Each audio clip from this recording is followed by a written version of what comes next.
역대상은 9장까지 족보에 관한 내용으로 이어집니다. 그러다가 10장에 이르러서는 사울 왕의 죽음을 잠깐 언급하고선 곧바로 다윗의 이야기로 넘어갑니다.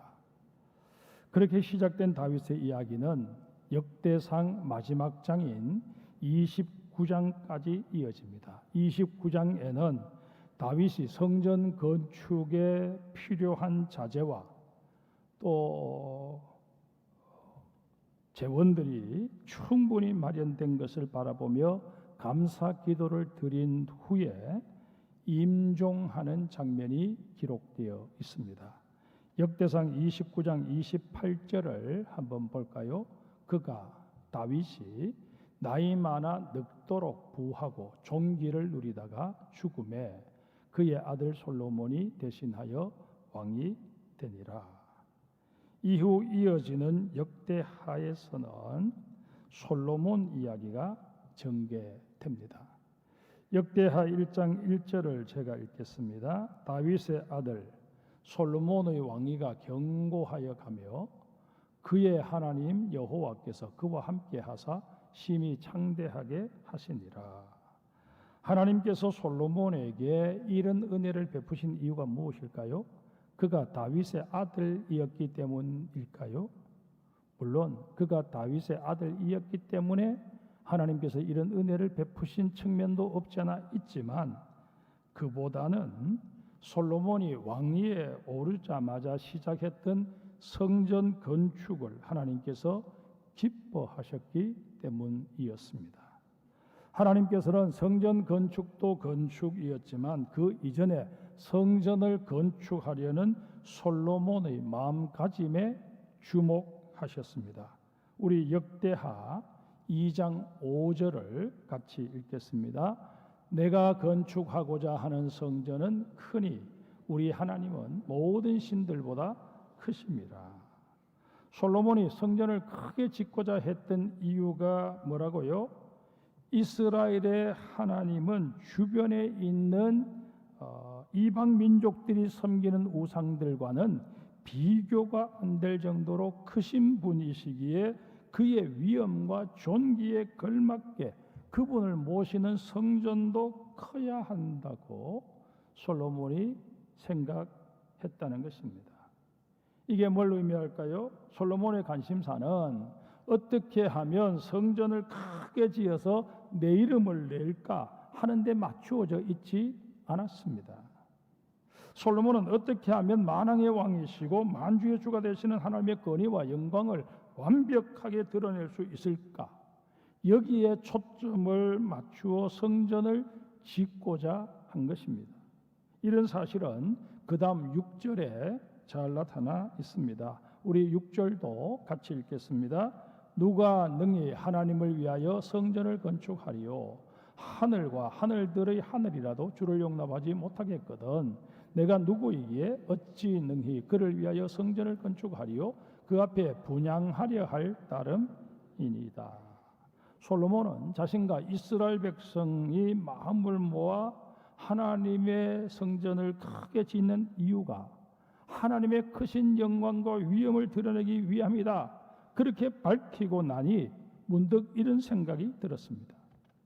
내가 하나님의 전을 아무리 크게 짓는다 한들 그 건물이 과연 하나님을 용납할 수 있을까? 아무리 생각해봐도 그럴 수 없을 것만 같았습니다. 하나님께서는 하늘의 하늘이라도 용납할 수 없을 만큼 크신 분이신데 내가 불과 몇백 평에 불과한 이 성전을 짓는다고 해서 거기 하나님을 온전히 모실 수 있을까? 아니라는 것입니다. 그래서 솔로몬은 이렇게 결론을 짓습니다. 그래, 내가 짓는 성전은 그저 하나님을 위해 향을 태우는 분향단에 지나지 않아. 솔로몬은 하나님께서 주신 지혜로움으로 하나님이야말로 그 자체로 무한히 크시고 그 자체로 무한히 높은 분이실 텐데 인간이 그 어떤 건물을 짓든 그 안에 머물게 하실 수 없다 하는 사실을 깨달은 것입니다. 그런 까닭에 자신과 백성들이 힘을 모아 지은 성전은 하나님께 마땅히 올려야 할 향의 제사를 올릴 처소에 불과할 뿐더러 그마저도 하나님을 위한 것이기 이전에 제사하는 자신들의 편의를 위해서 만든 건물에 불과하다라고 고백한 것입니다. 우리는 이런 고백에 근거해서 하나님을 묘사할 때 무소부재하신 분이라고 표현하는 것입니다. 어디에든 계시지 않은 곳이 없는 분. 그에게 어떤 인간이 만든 일정 공간에 그냥 가둘 수도 없고 계속 머물러 계시지도 않는 분. 이 우주 만물을 주관하시고 이 우주 만물에 가득하신 분. 그렇게 우리는 이해를 한다는 것입니다. 우리가 신앙생활을 하면서 자주 범하게 되는 실수 가운데 하나가 내가 하나님을 위해 이런저런 수고를 했다라고 생각하는 것입니다. 아닙니다. 누누이 말씀드리지만 제가 이렇게 목사직을 감당하는 것은 엄밀한 의미에서 하나님을 위한 것이 아닙니다. 하나님께서 이 목사직을 통해서 제가 누려야 할 하나님의 은혜가 있다는 것을 아셨기 때문에 그 은혜를 누리라고 저에게 목사직을 허락하신 것입니다. 여러분에게 맡기신 직분이나 사역도 다 마찬가지입니다. 하나님께서는 우리의 직분과 사역을 통로 삼아서 우리에게 은혜를 베푸십니다. 그러기에 교회의 직분이나 사역자 중에 그 누구도 자신의 직분, 사역을 자랑하거나 공치사해서는 아니 됩니다. 우리는 하나님 앞에서 내가 이것도 했습니다, 저것도 했습니다 라는 식의 공치사를 하려는 경향을 끊임없이 극복하고자 노력해야 합니다. 내 생각에는 정말 대단해 보이는 일을 내가 해내었다고 할지라도 그것은 하나님께서 이미 내게 베풀어 주신 은혜, 하나님이 내게 공급하여 주신 열심, 능력 이런 것과 비교해 보면 나는 아직도 최선을 다하지 않고 있다는 사실을 인정해야만 합니다. 실제로 내가 이뤄내는 모든 일들, 하나님의 도우심이 없었다면 이뤄낼 수 없는 일들입니다. 그래서 사도 바울은 그렇게 열심히 복음 전도 사역에 힘쓰고도 뭐라고 말합니까? 나의 나된 것은 하나님의 은혜다. 그렇게 말하는 것입니다. 내가 이렇게 사역할 수 있는 것, 하나님이 나와 함께 하셨기 때문이고 내게 능력 주셨기 때문이고 내게 하나님의 열심을 공급해 주셨기 때문이라고 고백하는 것입니다. 그렇다면 우리 한번 생각해 보십시다. 우리가 하나님과의 관계에서 어떤 마음을 취해야 할까요? 하나님께서 나를 지으시고 나를 구원하여 주셨다는 이 사실 하나로 우리는 충분히 감사하고 충분히 만족할 수 있어야 합니다. 하나님께서 나를 부하게 하시든 가난하게 하시든 강하게 하시든 약하게 하시든 높이시든 낮추시든 그것과는 상관없이 내가 오늘 또 이렇게 살아서 호흡할 수 있으며 내게 주어진 생을 살아갈 수 있다는 사실 자체에 감사하며 하나님께 영광 돌릴 수 있는 게 바로 우리 인생들의 본분이라는 것입니다. 인생의 제일 되는 목적이 무엇이냐라는 이 요리문답 첫 번째 문항에서 뭐라고 그 답이 기록되어 있습니까? 하나님의 영광을 위하여, 하나님의 이름을 높이기 위하여, 하나님을 찬송하기 위하여. 그게 우리 인생의 제일 되는 목적이라는 것입니다. 본문 14절 우리 같이 읽겠습니다. 내 이름으로 일컫는 내 백성이 그들의 악한 길에서 떠나 스스로 낮추고 기도하여 내 얼굴을 찾으면 내가 하늘에서 듣고 그들의 죄를 사하고 그들의 땅을 고칠지라. 이 14절의 말씀은 역대하 전체의 내용을 요약해 놓은 요절이다. 그렇게 말해도 가히 틀리지 않습니다. 이 구절에서 말씀하시는 대로 제일 먼저 하나님의 이름으로 하나님의 백성이라 일컬음을 받는 우리는 이제까지 걸어왔던 악한 길에서 떠나야 합니다. 하나님의 선민이라 자부했던 남유다의 백성들 바벨론에 의해 패망하고 포로로 끌려가야 했던 이유가 무엇이었습니까? 바벨론의 정치적 야욕 때문이기도 했지만 그 이전에 남유다 백성들이 저지른 죄악 때문이었습니다. 성경이 지적하는 남유다의 죄는 크게 세 가지였습니다. 첫째는 부정부패를 일삼음으로 경제 정의가 실종되게 한 죄입니다. 신명기 25장 13절 이하를 한번 볼까요? 15절까지 제가 읽겠습니다.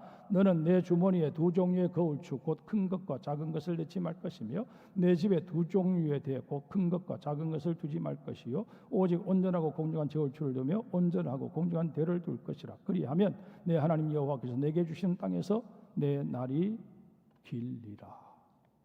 어떨 때는 작은 추를 사용하고 어떨 때는 큰 추를 사용하고 어떨 때는 큰 대를 사용하고 어떨 때는 작은 대를 사용하고 항상 내게 유익한 대로 모든 것들을 이용하는 그런 인생 살지 말라는 얘기입니다.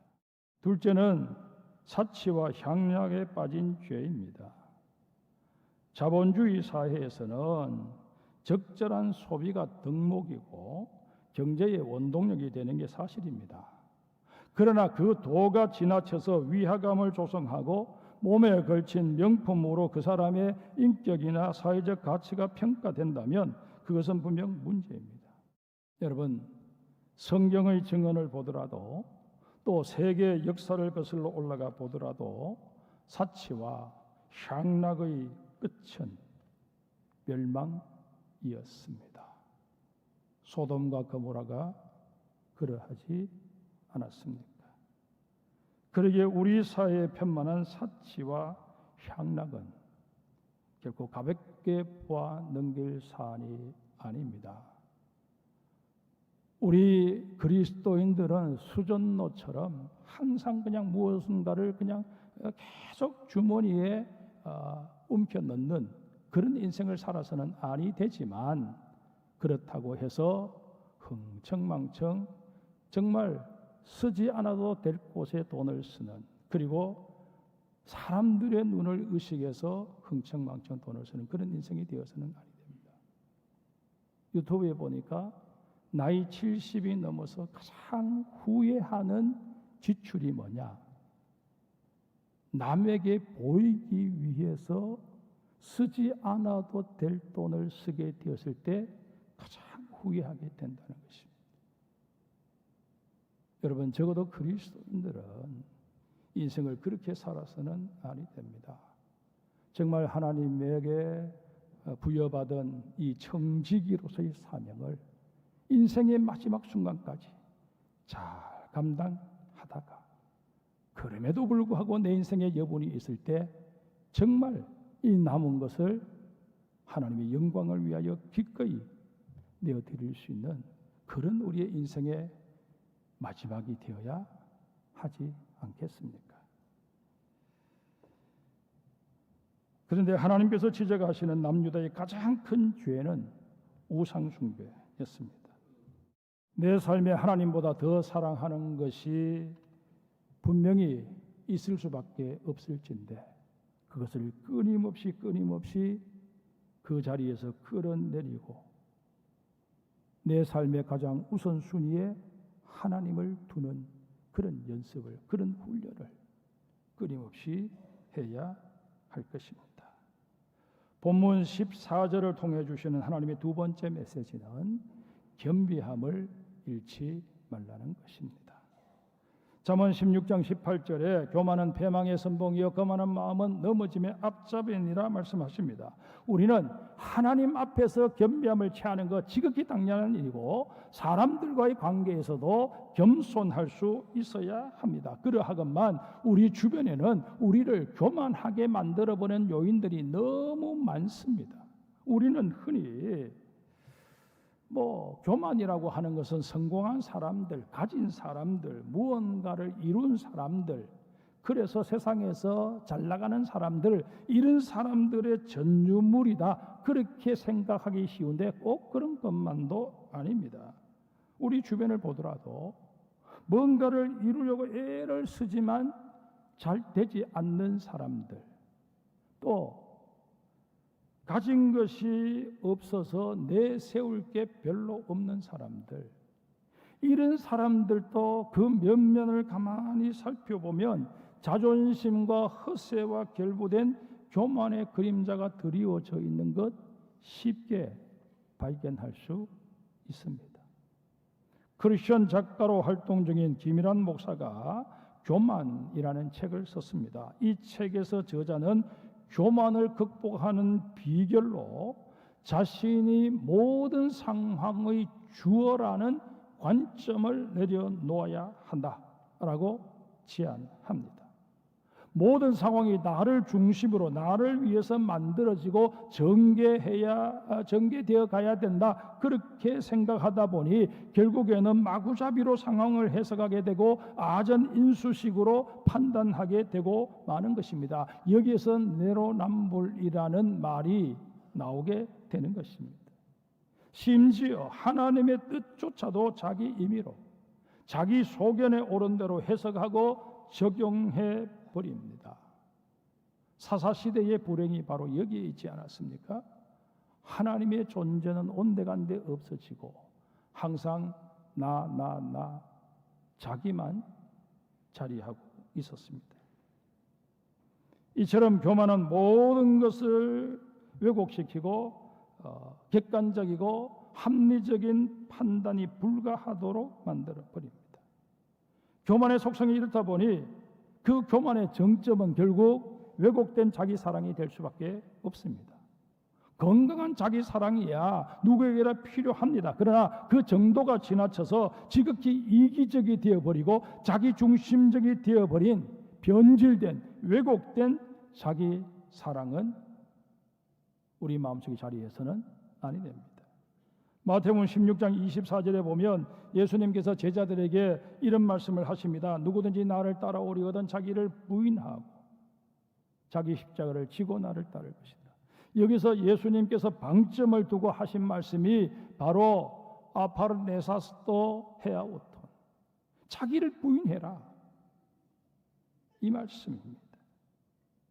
자기를 부인한다는 것은 교만에서 비롯된 왜곡된 자기 사랑과는 정반대되는 개념입니다. 그러기에 자기를 부인하라라는 이 주님의 말씀은 교만하지 말라라는 성경의 가르침과 맥을 같이 한다, 그렇게 해석을 해도 전혀 무리가 되지 않습니다. 우리는 언제든 틈만 보이면 머리를 쳐들려고 내 속에서 꿈틀거리는 이 교만의 문제를 해결하기 위해서 끊임없이 자기를 부인하는 그런 삶을 살아가야 합니다. 우리 인간은 자기를 드러내고 싶은 그런 속성들이 있습니다. 자기가 한 일을 누군가가 알아주었으면 좋겠다, 그렇게 생각하는 경향이 없지 않아 있다는 것입니다. 여러분, 이런 경향성을 방치해버리게 되면 주님께서 내게 말씀하시는 자기 부인의 삶을 살아가기는 어려워집니다. 14절에 담긴 세 번째 메시지는 기도를 통해 하나님의 얼굴을 찾아야 한다는 것입니다.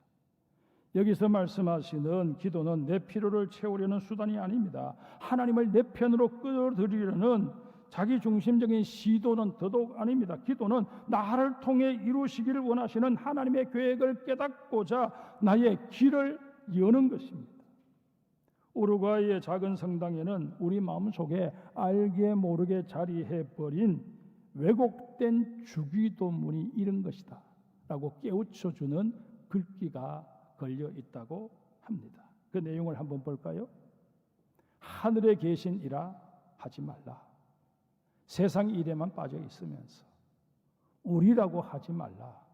너 혼자만을 생각하며 살면서 아버지라고 부르지 말라. 아들, 딸로 살지도 않으면서 아버지의 이름을 거룩하게 하시며라고 하지 말라. 자기 이름을 빛내기 위해서 안간 힘을 쓰면서 아버지의 나라가 오게 하시며라고 하지 말라. 물질 만능의 나라를 원하면서 아버지의 뜻이 하늘에서와 같이 땅에서도 이루어지게 하소서 기도하지 말라. 오직 내 뜻대로 되기를 바라면서 오늘 우리에게 일용할 양식을 주시고 라고 하지 말라. 죽을 때까지 먹을 양식을 쌓아두려 하면서 우리가 우리에게 잘못한 사람을 용서하여 준 것 같이 우리 죄를 용서하여 주시고라고 하지 말라. 누군가에게 아직도 앙심을 품고 있으면서 우리를 시험에 빠지지 않게 하시고 라 기도하지 말라. 분주하게 죄질 기회를 찾아다니면서 악에서 구하소서라 하지 말라. 악을 보고도 아무런 양심의 소리를 듣지 않으면서 나라와 권능과 영광이 영원히 아버지의 것입니다 라 하지 말라. 오직 자기의 영광만 구하면서 아멘이라 하지 말라. 주님의 기도를 진정 나의 기도로 드리지도 않으면서 이런 지적들로부터 나는 자유롭다, 나는 해당 사항이 없다 자신 있게 말할 수 있는 사람이 우리 가운데 과연 몇 분이나 되시겠습니까? 우리는 기도 정화 운동을 벌여야 합니다. 물론 사회 정화 운동도 벌여야 하고 요즘 같은 이런 시국에는 선거관리위원회의 계획을 위해 발전적 해체도 부르짖을 필요가 있습니다. 그러나 그 이전에 우리의 기도를 경신하려는 내면의 외침이 있어야 합니다. 하나님께 드리는 우리의 기도가 바뀌지 않으면 우리의 신앙생활에서 바뀔 수 있는 것 별로 없습니다. 이런 식으로 우리가 신앙생활을 계속 반복해 가면 우리의 신앙은 그저 다람쥐 채바퀴 도는 수준으로 머물러 버리고 마는 것입니다. 신앙의 횟수는 쌓여가는데 전혀 주님 곁으로 한 걸음도 다가서지 못하는 그런 우리의 안진병이 신앙이 되고 만다는 것입니다. 앞서도 말씀드린 대로 역대하를 통틀어 요절 말씀이라고도 할 수 있는 오늘 본문 14절 말씀을 다시 한번 같이 읽는 것으로 설교를 마무리할까 합니다. 같이 읽습니다. 내 이름으로 일컫는 내 백성이 그들의 악한 길에서 떠나 스스로 낮추고 기도하여 내 얼굴을 찾으면 내가 하늘에서 듣고 그들의 죄를 사하고 그들의 땅을 고칠지라. 아멘. 사랑하는 장성교회 성도 여러분, 악한 생각, 악한 행동, 악한 길에서 이제 우리 떠나보려고 한번 발버둥 쳐 봅시다. 이렇게 주일 예배를 드릴 때 찬송하고 기도하고 말씀에 아멘 하니까 내가 거룩한 것 같은데 다시금 이 문을 열고 세상으로 나가면 여전히 먹고 사는 문제에 얽혀서 내 속에 온갖 세상적인 편법들 동원하려고 하고 정말 하나님이 원치 않는 그런 행동들, 우리가 그런 말들, 전혀 하나님이 기뻐하지 않으실 말들, 아무 생각 없이 내뱉는 그런 우리의 모습은 아닌지 우리 자신들을 다시 한번 돌아보자는 것입니다. 그리고 스스로 겸비합시다. 나를 드러내려고 하기보다는 정말 나의 믿음의 형제 자매들 가운데 약해 보이는 사람들, 정말 아픔 속에 있는 사람들, 그런 사람들을 오히려 내세워주고 지지해주고 인정해주고 박수 쳐줄 수 있는 그런 우리의 삶이 되기를 우리 한번 애써 보십시다. 기도하며 하나님의 얼굴을 찾읍시다. 정말 기도는 하기는 하는데 그저 내 필요를 채우기 위해서 1시간, 2시간 시간을 보낼 것이 아니라 정말 주님의 품에 안기고 싶다는 그 절절한 소원을 가지고 주의 따뜻한 품으로 달려갈 수 있는, 그리고 주님께서 내게 뭘 말씀하시는지 그것 듣고 싶어서 길을 여는 우리 하나님의 사람들이 되어야 할 것입니다.